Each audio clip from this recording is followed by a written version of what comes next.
Selamat bertemu kembali dalam anugerah Tuhan, dan puji Tuhan, kita sudah ada di bulan September, dan ini adalah minggu dari Gospel Truth Ministries.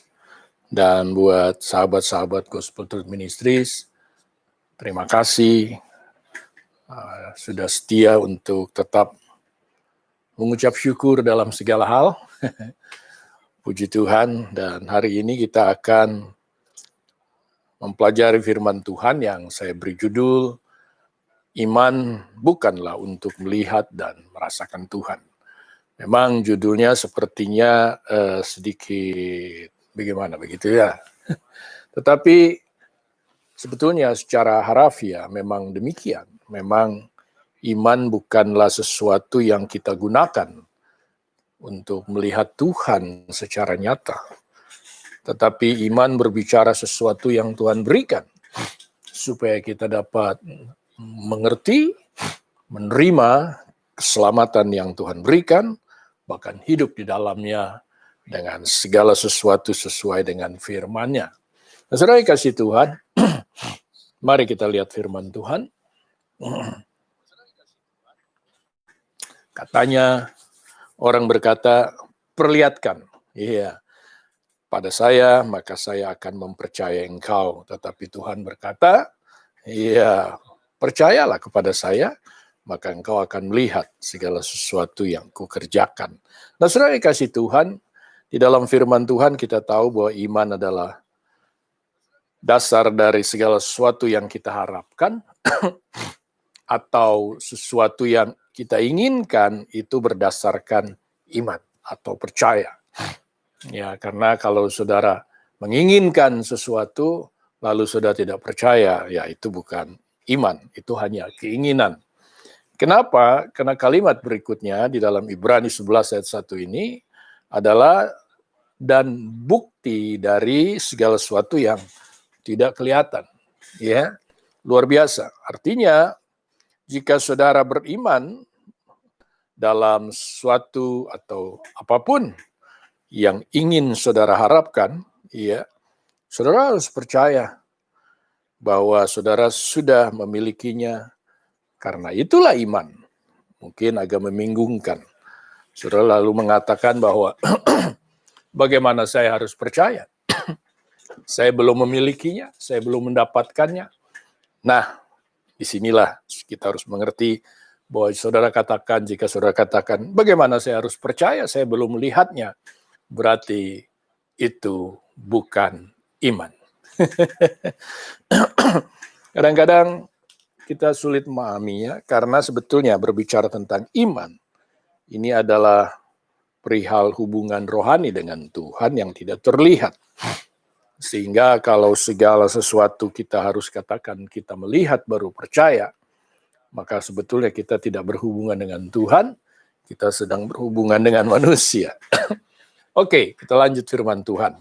Nah, saudara yang kasih Tuhan, mengapa saya katakan tadi iman bukan untuk melihat? Karena banyak orang percaya, dalam tanda kutip artinya orang beriman, itu tidak bisa percaya lagi atau ragu dalam kepercayaannya karena menghadapi masalah hidup di dalam dunia. Sehingga banyak orang berpikir bahwa apakah Tuhan ada, apakah Tuhan mendengarkan doa saya, atau apakah Tuhan peduli, dan seterusnya, dan seterusnya. Saudara yang kasih Tuhan, pemahaman ini sebetulnya terjadi karena kebanyakan orang tidak memahami bahwa selama kita hidup di dalam dunia, kita pun menghadapi masalah yang sama. Mari kita lihat firman-Nya.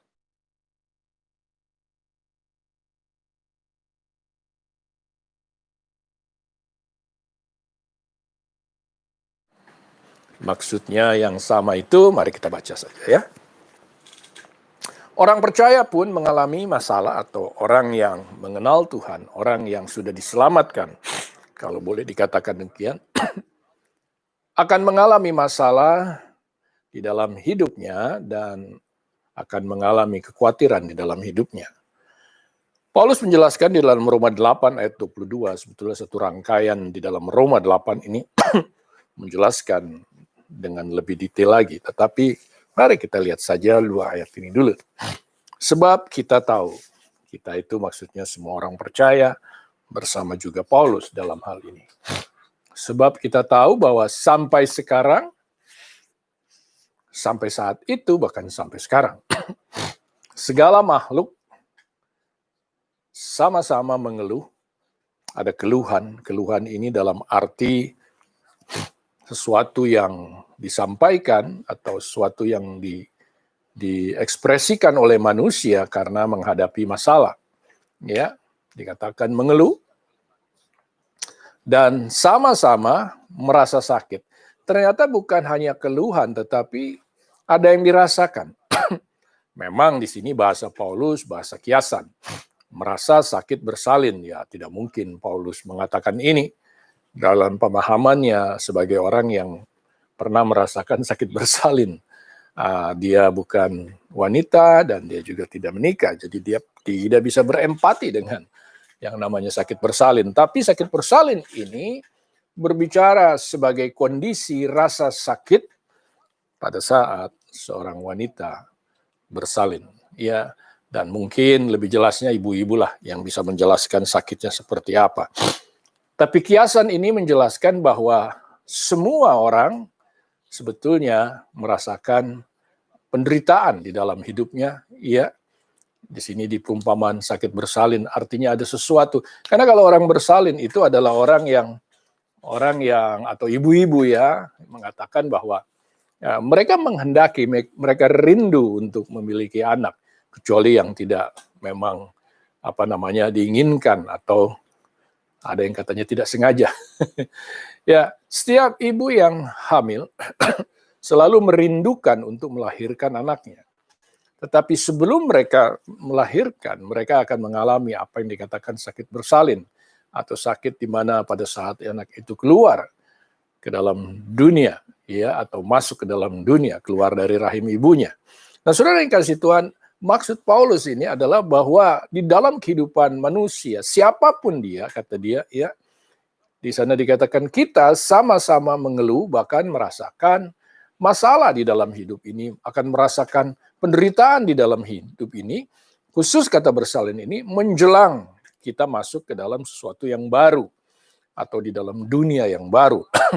Atau pada saat kita bertemu dengan Tuhan di dalam keadaan yang berbeda. Ya, pada saat orang dibangkitkan, pada saat itulah orang akan bertemu dengan Tuhan dengan tubuhnya yang baru, ya, bukan kebangkitan pada masa sekarang yang menurut beberapa orang mereka sudah bertemu Tuhan. Puji Tuhan. Secara rohani saudara sudah bertemu Tuhan. Tapi saudara masih hidup di dalam dunia. Sehingga mau tidak mau saudara masih mengalami masalah dan kekhawatiran hidup. Mari kita lanjut. Ya. Dan bukan hanya mereka saja, jelas sekali. Ya, artinya termasuk juga orang percaya. Tetapi kita yang telah menerima, perhatikan, karunia roh atau karunia sulung roh. Wah, luar biasa.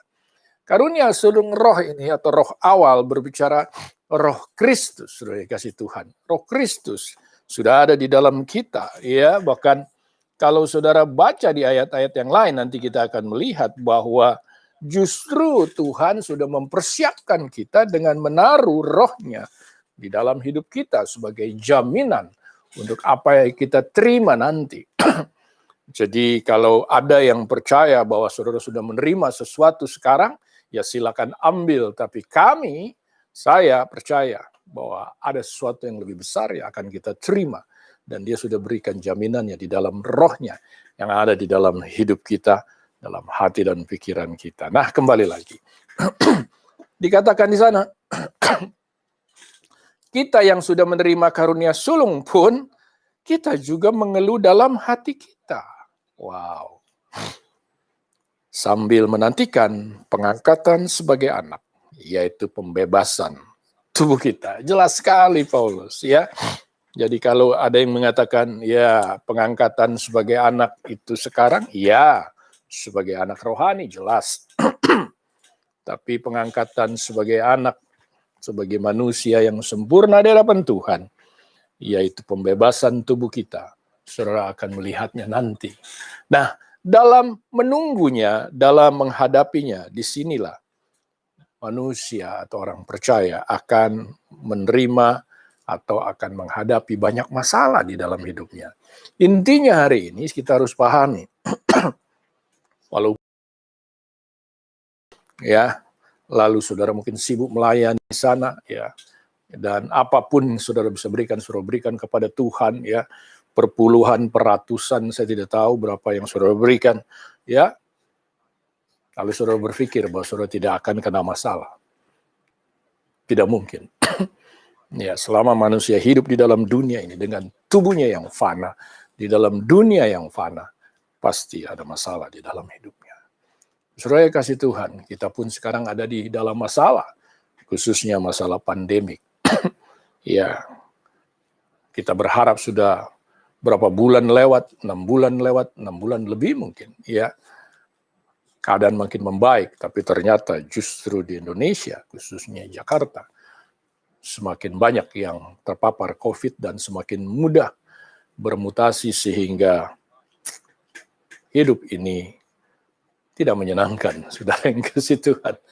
Iya, mungkin saudara bisa menikmatinya, tetapi saudara menikmati dengan was-was, saudara menikmati dengan kekhawatiran. Oke, ada yang bilang saya tidak khawatir, tidak apa-apa, puji Tuhan. Silakanlah keluar dan tidak pakai masker, maka saudara akan tahu apa artinya kekhawatiran. Nah, saudara dikasih Tuhan, kembali lagi, bahwa di dalam firman Tuhan, Paulus menjelaskan bahwa orang percaya pun mengalami masalah. Jadi bukan satu jaminan pada saat kita percaya, pada saat kita menerima kasih karunia, kita diselamatkan, kita dibenarkan, ya, maka kita memiliki karunia roh sulung sebagai jaminan. Di ayat yang lain dia katakan, kita tetap menghadapi masalah. Karena kita masih ada di dalam tubuh yang fana ini. Ya, itulah sebabnya kita harus memahami dengan benar supaya iman kita itu bukan seperti yoyo. Iman kita kepada Tuhan itu bukan karena berkat, bukan karena pemeliharaan, bukan karena kesehatan, dan sebagainya. Tapi iman kita karena kita percaya. Mari kita lihat. Ya. Di dalam 2 Korintus 5 ayat 2, judulnya di sana mengeluh karena ingin berada di sorga selama di dalam dunia. Waktu saya baca ini, saya juga merasa geli sedikit.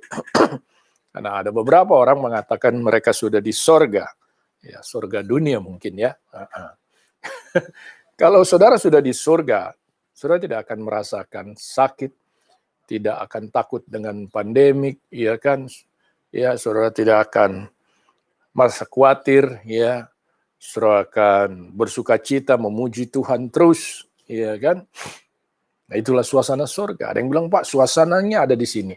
Silahkan, saudara mau menggunakan suasana surga, boleh saja. Tapi berapa lama itu akan bertahan, saudara dikasih Tuhan. Jadi jelas sekali, ya, mengeluh, ya, kalau tadi dikatakan di Roma tadi, mengeluh. Orang yang memiliki karunia sulung roh masih mengeluh seperti orang-orang yang belum percaya. Kenapa? Karena masih ada di dalam tubuh yang fana ini. Di sini dikatakan, selama kita ada di dalam kemah ini berbicara tubuh kita, ya, atau juga berbicara dunia, tergantung konteks kalimatnya saja. Kita mengeluh. Nah, di sini berbicara tubuh. Selama kita di dalam kemah ini, kita mengeluh karena kita rindu. Nah, ini saya bergeser saja sedikit. Tidak perlu menghilang. Ya, karena kita rindu mengenakan tempat kediaman surgawi, perhatikan. Ya, jadi selama kita ada di dalam tubuh ini, tapi kita rindu. Rindu apa? Mengenakan tempat kediaman. Lucu kalimatnya, ya. Mengenakan. Jadi kita pakai. Kita masih memakai tubuh ini, tubuh yang lama ini, tubuh yang ya luar binasa ini, ya kan? Ada yang bilang luar biasa. Iya, luar biasa karena ada kekuatan Tuhan dari dalam. Tapi tubuh saudara itu jangan kecewa, tubuh saudara pasti merosot, ya. Dikatakan bahwa kita mengeluh di dalam tubuh yang saat ini karena kita rindu, kita ingin, kita mau. Bahkan ada sebagian orang atau beberapa gelintir orang mengatakan kita sudah ya mengenakan tempat kediaman surgawi di atas tempat kediaman kita yang sekarang. Arti sederhananya adalah saudara berpikir bahwa sekarang saudara sudah ada di surga. Kasihan. Saudara akan kecewa. Saudara mau pakai iman sebesar gunung pun akan kecewa, saudara. Ya, kenapa? Karena that's not the reality. Itu bukan satu kenyataannya. Kenyataannya sekarang saudara masih diam di dunia. Saudara masih menggunakan tubuh yang fana. Puji Tuhan, surga ada di dalam hati dan pikiran saudara. Tapi saudara harus memahami bahwa saudara belum di surga. Saudara masih hidup di dunia ini. Saudara masih pakai tubuh yang fana. Yang tadi dikatakan masih merasakan apa? Sakit. Masih mengeluh. Walaupun saudara dan saya mempunyai karunia sulung roh. Yaitu roh Kristus itu sendiri di dalam saudara dan saya. Sungguh luar biasa manusia ini. Ya, karena manusia ini adalah milik Tuhan. Sempurna di dalam rohnya. Tetapi karena tubuh kita belum disempurnakan. Kita belum menggunakan tubuh yang sempurna, bahasa yang lebih baiknya, ya kan? Maka janganlah berharap seperti ini. Saudara rindu boleh, tapi dengan saudara rindu pasti saudara mengeluh. Ini kata Paulus, bukan kata saya. Selama kita di dalam kemah tubuh ini, kita akan mengeluh. Ini bukan berarti Paulus kecewa, bukan. Paulus hanya menjelaskan satu kenyataan. Selama kita ada di dalam tubuh yang saat ini, kita akan mengalami masalah, kita akan mengalami kekecewaan. Karena apa? Karena kita itu rindu hendak menggunakan tubuh yang baru. Di atas tubuh yang sekarang. Yang Paulus bilang, enggak, sabarlah. Nanti pada saat kita meninggalkan tubuh ini, ya pada waktunya kita akan menerima tubuh yang baru. Mari kita lanjut. Di dalam ayat yang keempat, saudara bacalah lengkap saja nanti. Sebab selama masih diam di dalam kemah ini, lihat ya, kita mengeluh oleh apa? Beratnya tekanan. Siapa yang menekan saudara? Kehidupan. Karena kita mau mengenakan pakaian yang baru. Perhatikan kalimat selanjutnya. Yang baru itu artinya kita mau mengatakan bahwa kita sudah bangkit, kita sudah memiliki tubuh yang baru. Tunggu dulu, lihat. Tanpa menanggalkan yang lama. Mana mungkin? Kalau saudara masih bisa cubit, ada rasa sakit, saudara masih menggunakan tubuh yang lama. Kalau saudara tidak bisa mencium bau, saudara kena COVID. Ya, oke, lanjut dulu. Saudara dikasih Tuhan. Ya, tanpa menanggalkan yang lama. Perhatikan, supaya yang fana dan yang fanu ditelan oleh hidup. Saudara dikasih Tuhan. Hari ini saya ingin sederhana saja firman Tuhan. Ya, kita ada perjamuan kudus, kita akan lebih banyak mengucap syukur kepada Tuhan. Tapi perhatikan, kita punya iman. Iman yang Tuhan berikan di dalam rohnya kepada kita, sehingga kita bisa menerima keselamatan di dalam kasih karunia-Nya. Kita bisa mempercayai keselamatan itu. Kita bisa percaya kita adalah orang yang sudah diselamatkan. Bahkan kita bisa percaya kita adalah orang yang sudah dikuduskan, sudah dibenarkan. Tetapi kebenarannya, kenyataannya, kita masih hidup di dalam dunia yang bermasalah, yang tidak kudus, yang tidak benar, dan tubuh yang akan dapat mengalami dan menghadapi masalah yang ada di dunia ini. Saudara kasih Tuhan. Jadi marilah kita lebih realistis dalam keimanan Kristen kita, sehingga kita tidak digoyang-goyangkan oleh ajaran-ajaran yang mengatakan bahwa ya di dalam Kristen atau di dalam Kristus saudara menikmati surga. Tidak. Saudara memiliki damai sejahtera yang melampaui akal. Ya, betul sekali. Tapi Tuhan mau itu memelihara apa? Hati dan pikiran saudara. Sehingga saudara bisa berpikir yang baik. Ya, karena saudara merasakan Tuhan ada di dalam hidup saudara. Tapi kenyataannya, saudara masih hidup di dalam dunia. Hadapilah itu. Ya, sehingga tidak perlu saya menjanjikan berkat-berkat berlimpah, atau kalau saudara rajin berdoa, saudara banyak berkat dan sebagainya. Saya tidak perlu mengajarkan hal itu, karena itu pun tidak ada di dalam firman Tuhan. Mari kita lanjut dulu. Ya, iman yang benar, dengar baik.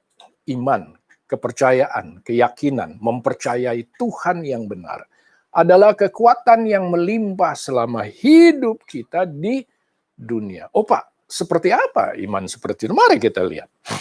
Tetapi harta, 2 Korintus 4, ini ayat 7-8. Ya. Tetapi harta yang kami punya, kalau dalam kalimat ini menggunakan majas, gaya bahasa harta atau kiasan, berbicara sesuatu yang berharga. Bahkan sangat berharga. Tetapi harta ini kata dia ya, kami punya, apa itu ini? Dalam apa? Bejana tanah liat. Sekarang dia menggunakan bejana tanah liat. Tadinya kemah. Apa sih artinya? Ya sama, tubuh. Di dalam tubuh ini, ya, supaya nyata. Jadi ada sesuatu yang berharga ini. Yang berharga ini ada di dalam kita. Supaya nyata. Oh, karena ada sesuatu yang berharga di dalam diri kita, tujuan Tuhan agar nyata, agar terlihat. Apa? Bahwa kekuatan yang melimpah-limpah itu, wow, luar biasa. Kemampuan, kekuatan, power of God yang melimpah-limpah itu berasal dari mana? Tuhan. Kekuatan apa, Pak? Saya kuatkah sehingga saya tidak perlu masker? Bukan. Mari kita lihat. Dalam segala hal kami ditindas. Mungkin ada yang merasakan, saya enggak tuh, puji Tuhan. Bersyukurlah. Ya. Tapi mungkin ada yang merasakan, itu saya Pak. Bersyukurlah.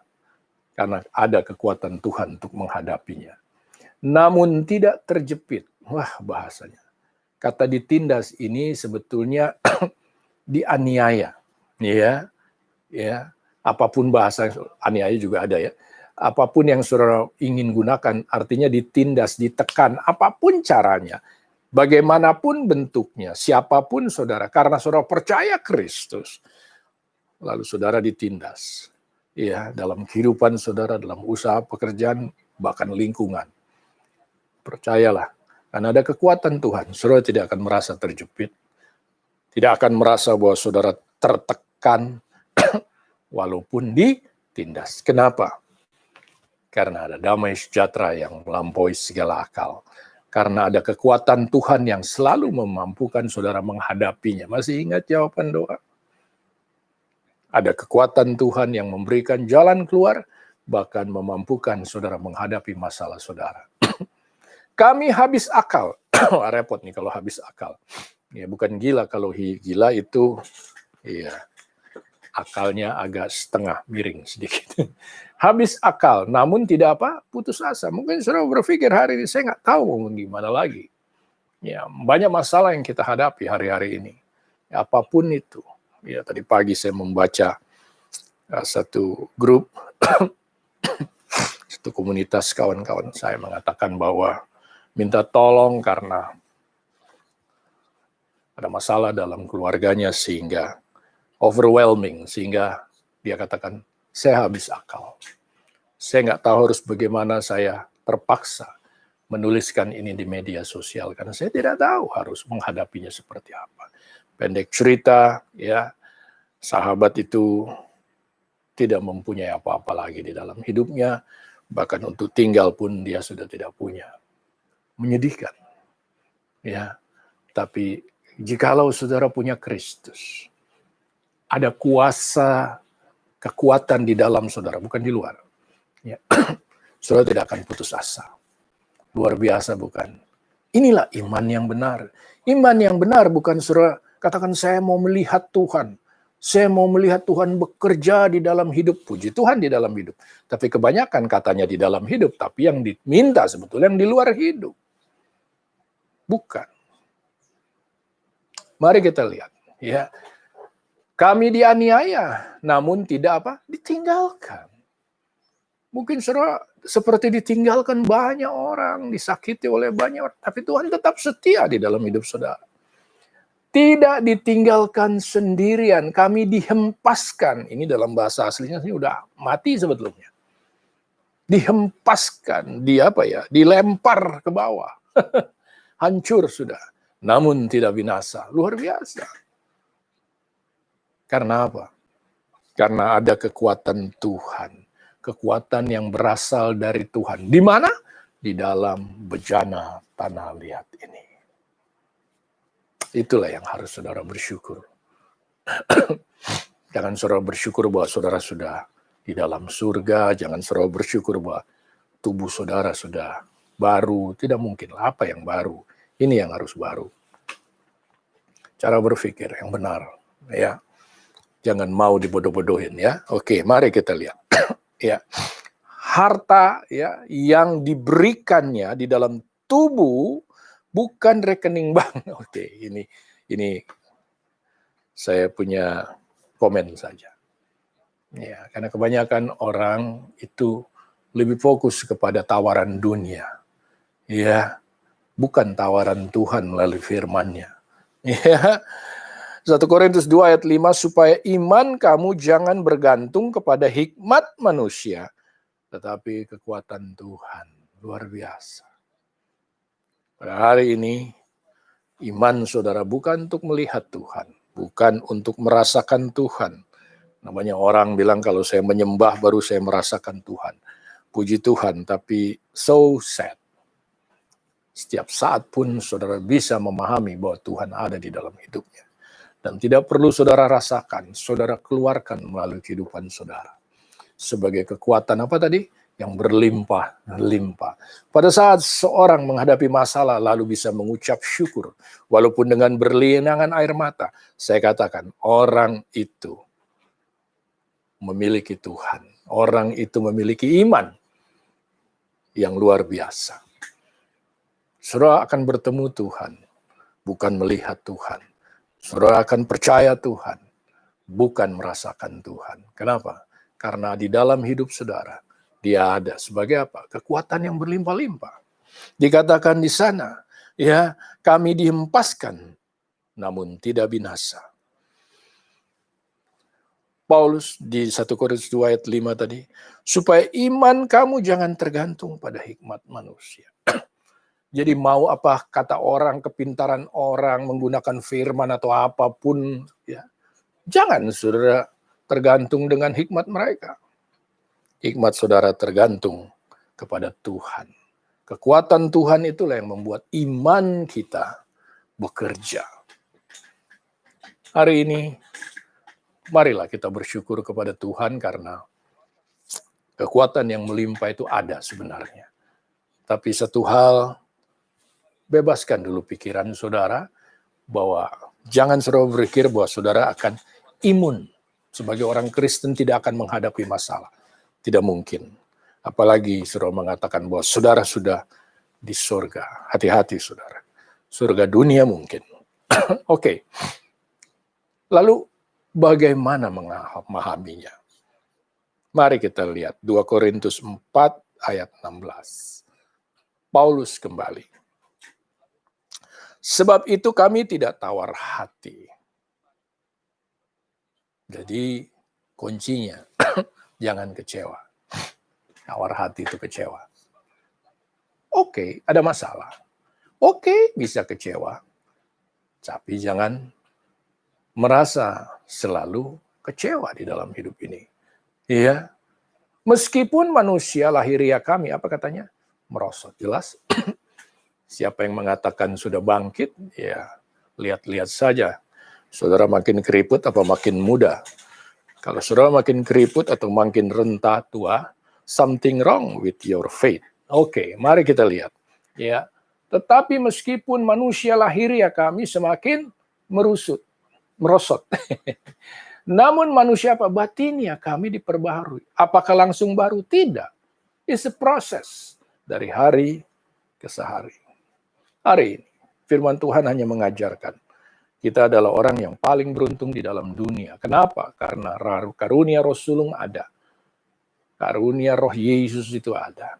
Kekuatan Yesus, damai sejahtera Yesus, bahkan terlebih kasih Yesus ada di dalam hidup saudara. Nah, mulailah hadapi hidup ini dengan kasih-Nya, dengan damai sejahteranya, bahkan dengan sukacitanya. Tuhan berkati. Di dalam terjemahan Amplified, lebih detail lagi. Therefore, we do not become discouraged, utterly spiritless, seperti tidak mempunyai roh. Exhausted sudah capek. And worried, sudahlah. Throughout fear. Karena begitu takut menghadapi hidup ini, karena begitu kecewa menghadapi hidup ini, sehingga rasanya sudah tidak layak untuk hidup. Mungkin buat beberapa orang masih menikmati hidup ini, tapi kemungkinan juga ada orang yang sudah sampai di titik ini. Dikatakan, though our outer man is progressively, saya suka kalimat ini, progressively. Jadi tubuh kita ini, tubuh yang di luar ini, ya secara progresif decaying, merosot, and wasting away, hilang nanti.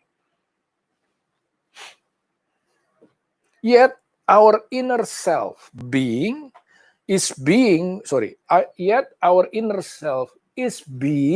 progressively renewed day after day. Hari ini saya berdoa kita semua paham bahwa secara progresif, secara bertahap, cepat atau lambat, ya, tubuh saudara akan menghadapi masalah. Ya, bahkan tadi kita sudah baca di dalam kehidupan kita akan banyak sekali tekanan, akan banyak sekali problem, bahkan sakit tadi dikatakan, sakit bersalin itu sebetulnya segala suatu masalah yang membuat saudara sulit hidup di dalam dunia ini. Bisa saja secara progresif itu datang, tapi bersyukurlah. Saudara makin mengenal dia dengan benar, dengan baik. Sehingga apapun keadaannya, saudara bisa mengucap syukur. Puji Tuhan. Saudara yang kasih Tuhan, kiranya hari ini kita lebih mengenal Tuhan, lebih baik lagi di dalam hidup kita. Sehingga iman yang benar-benar ada di dalam hidup kita itu bekerja dengan baik. Bukan iman karena diberkati, bukan iman karena sembuh, bukan iman karena segala sesuatu bisa saudara miliki di dalam dunia, bukan itu. Kalaupun itu, puji Tuhan. Tetapi yang dimaksud saat ini bukanlah itu. Mari kita lanjut. Oke. Ini hanya semacam quotes saja dari firman Tuhan. Di dalam Mazmur 52 ayat 8, tapi waktu saya cek di Alkitab kita, itu ayat 10. But I am like an olive tree flourishing. Ini NIV. Ya. Saya seperti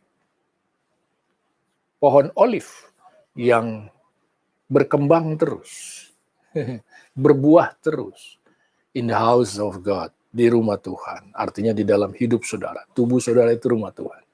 Ya, tapi hidup saudara dalam tubuh ini selalu mengeluarkan segala sesuatu yang baik. Apa katanya? I trust in God, unfailing love, forever and ever. Itulah iman. Itulah mempercayai hidup kita kepada Tuhan. Iya, sini hanya gambarnya saja, kita berjalan di atas tali. Kita tidak melihat apa-apa, tidak punya mata dia, tapi kita bisa mempercayai. Siapa? Tuhan yang selalu ada bersama kita, selalu mengasihi kita. Itulah iman percaya orang Kristen. Kata Paulus di dalam Roma 1 ayat 17, sebab di dalamnya, di dalam Injil, kabar baik, ada kebenaran Tuhan yang bertolak dari iman, memimpin kepada iman. Itulah orang percaya, tapi iman saudara, kepercayaan saudara, bukan untuk melihat Tuhan, bukan untuk merasakan Tuhan, tapi untuk menggunakan apa saja atau segala sesuatu yang Tuhan percayakan dalam hidup saudara. Yang pertama, dia percayakan rohnya di dalam hidup saudara. Dan itu adalah kekuatan Tuhan untuk menghadapi hidup ini. Itulah yang mengatasi kekhawatiran saudara. Itu yang membuat saudara mempercayai sehingga saudara jalan terus. Walaupun saudara tidak melihat sesuatu yang mungkin bisa saudara percayai secara mata duniawi. Tapi iman saudara, dikatakan di sana, orang benar akan hidup oleh iman. Dan saudara yang kasih Tuhan, suatu saat ada cerita di mana ya ada seseorang dengan penuh masalah, ya seorang Kristen sedang pulang menuju kampungnya dan mungkin rencana Tuhan atau tidak. Karena orang sering bilang rencana Tuhan, tapi yang pasti buat saya Tuhan tahu apa yang dia hadapi. Dia naik kereta pulang kampungnya dan duduk di samping seorang hamba Tuhan. Ya, langsung saja karena ini hamba Tuhan yang baik, terjalinlah atau terjadilah cerita, curhat, dan sebagainya.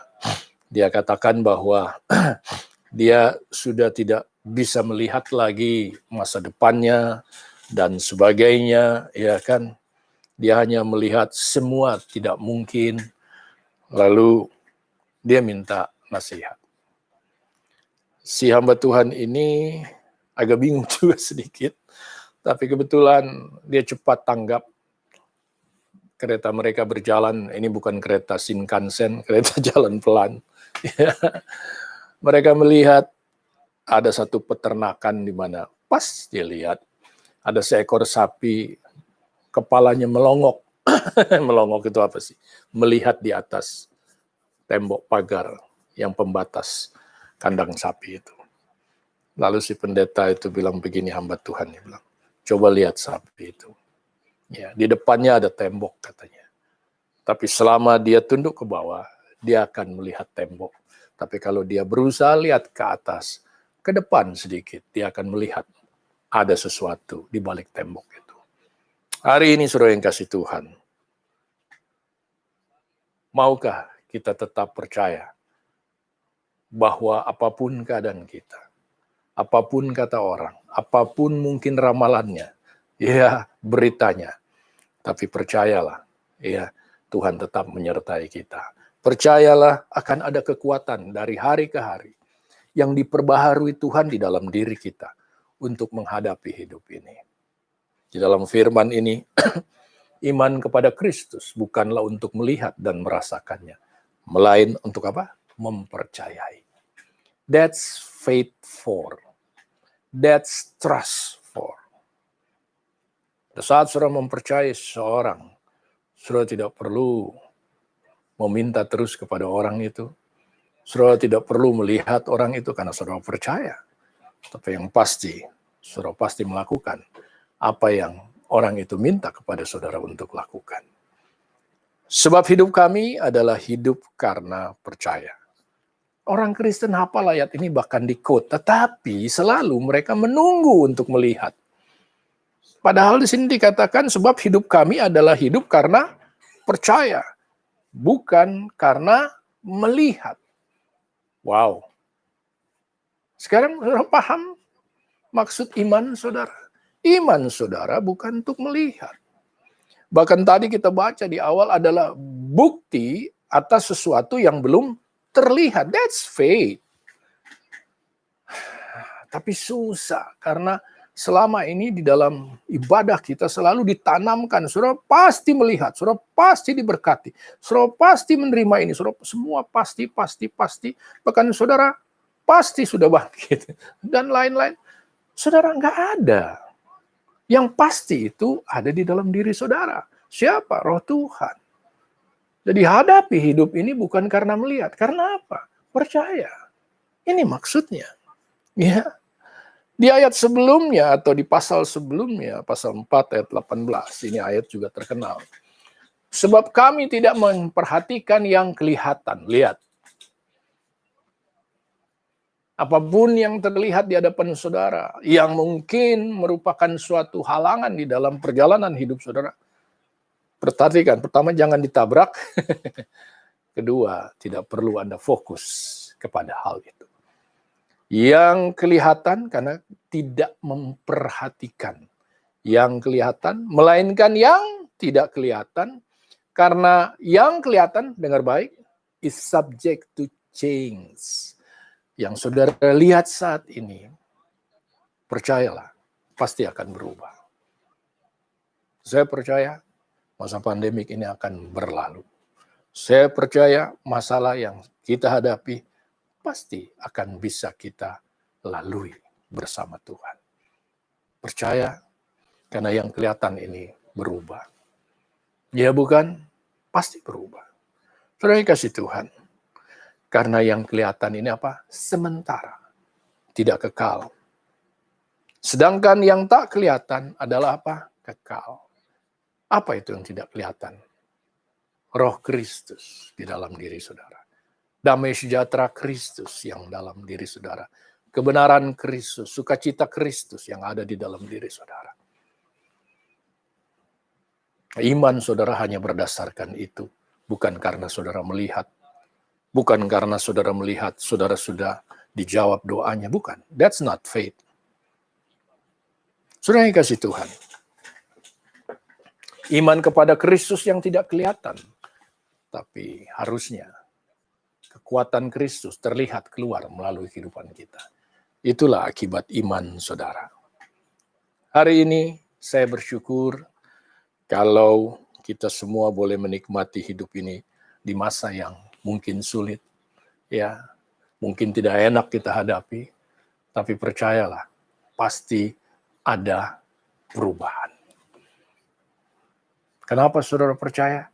Bukan karena saudara melihat, tapi karena saudara tahu, yang terlihat ini apa? Sementara. Itu maksud Paulus. Yang kekal apa? Di dalam diri saudara. Mungkin saudara juga melihat tubuh saudara, ya memang sementara. Kalau orang Manado bilang, sementara itu artinya sedang terjadi. Kemana dia? Sementara datang, kata orang Manado begitu. Nggak tahu ada di mana, pokoknya sementara datang. Puji Tuhan, saudara yang kasih Tuhan, kiranya hari ini firman Tuhan yang sederhana ini bisa menjadi kekuatan saudara bahwa iman kepada Kristus, ya, adalah sesuatu yang luar biasa karena kita hidup oleh iman.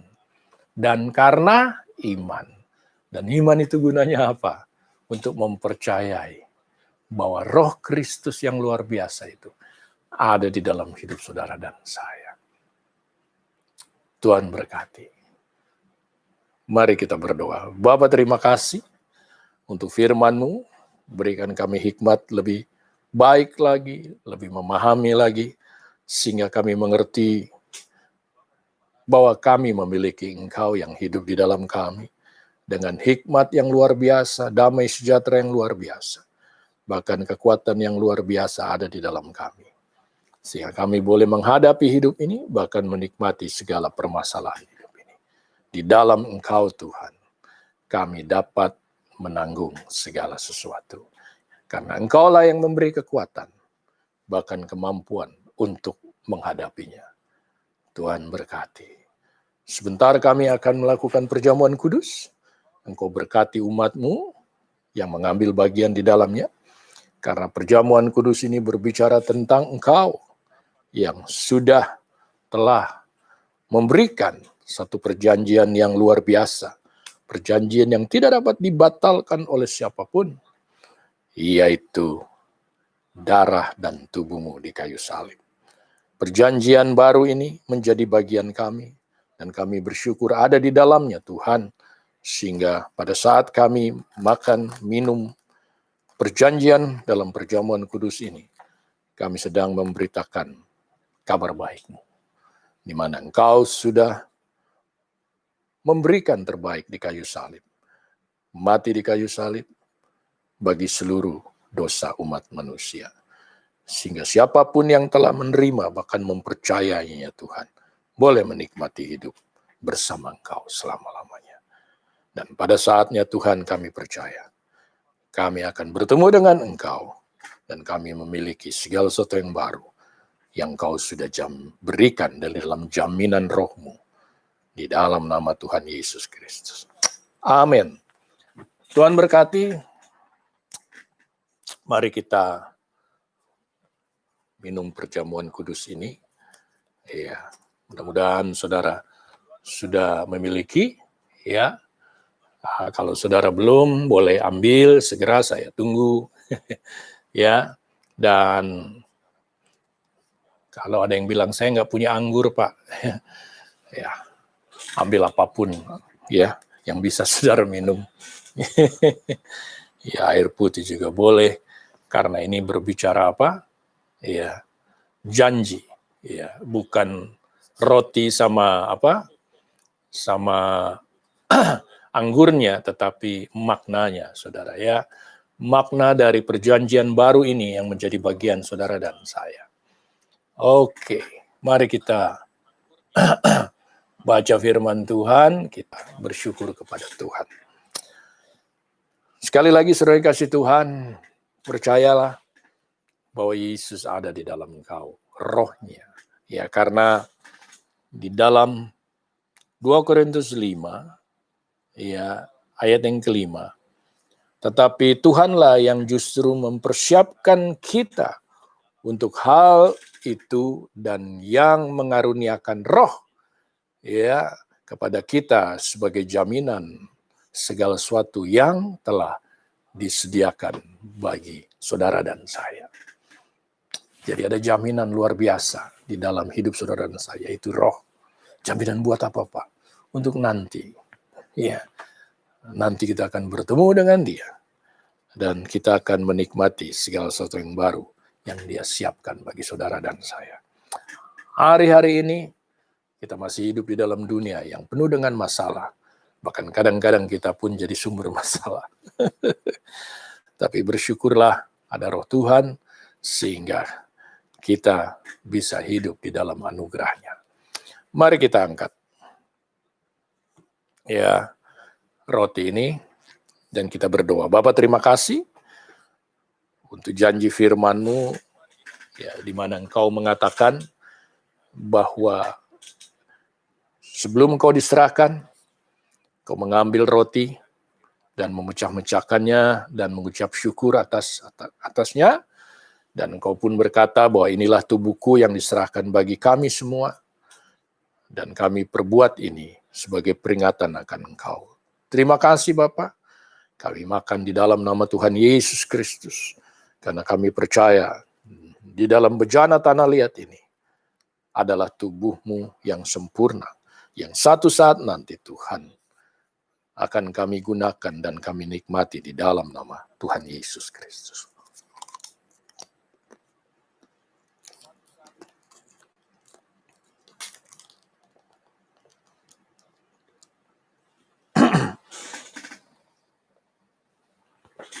Mari kita minum roti ini, minum anggur ini, maaf.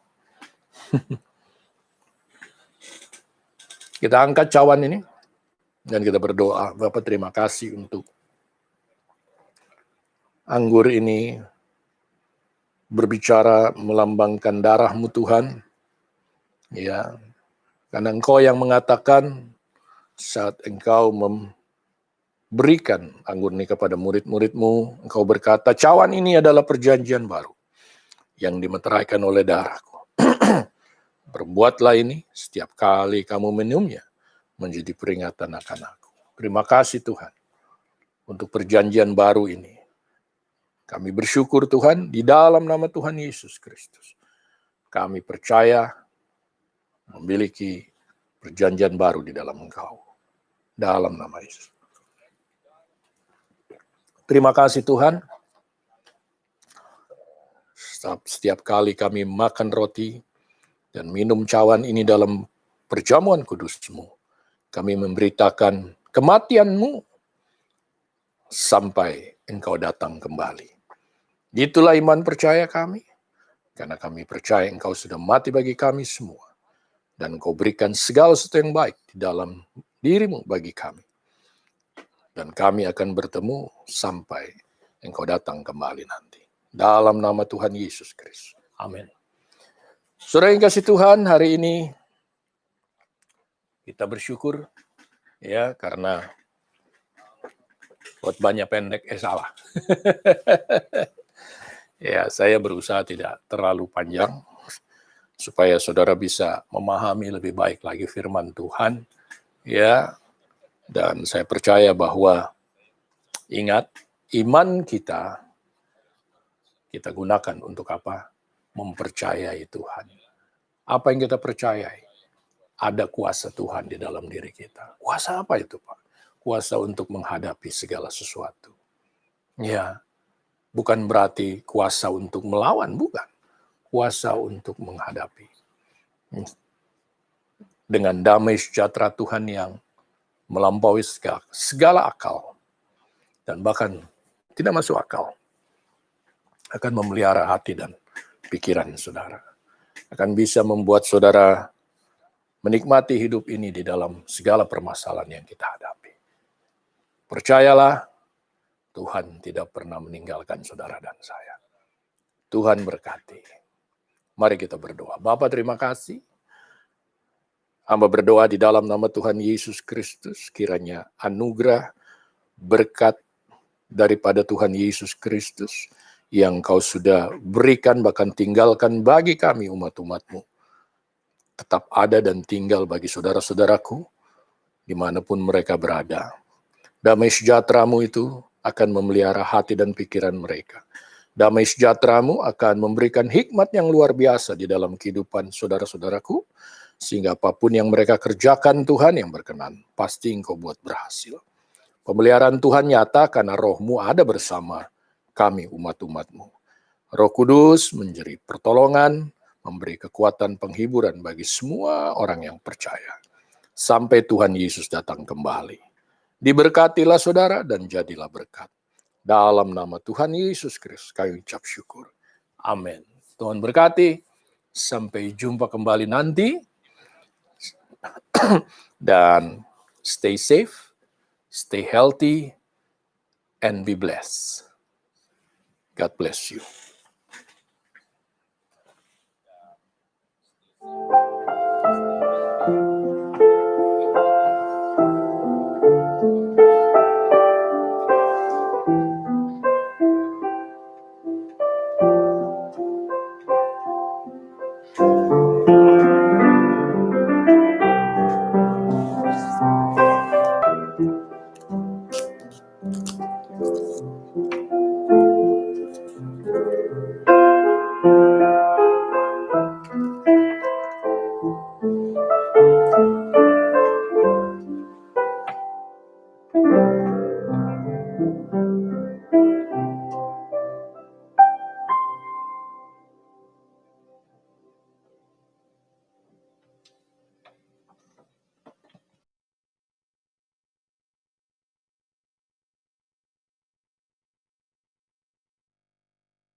Tuhan.